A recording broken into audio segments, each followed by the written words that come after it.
teka anak-anak bungkalatan, anak-anak siapapun, nah boleh ketika orang mukmin, walaupun ia bersegi ketika rendah, ya bersegi, tapi indallah ketika besar. Karena orang mukmin atena aise hubungan kepercayaan dek ka Allah, benda ka seeteronaki ben Allah dek ka Muhammad Rasulullah. Karena kenika andi pangistoh ka Allah atena. Jadi teka anak-anak bungkalatan karena kenika besar indallah.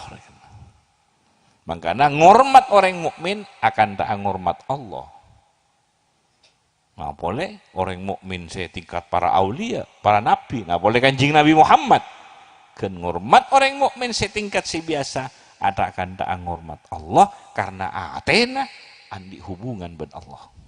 Orang mukmin nih, orang seiman nih.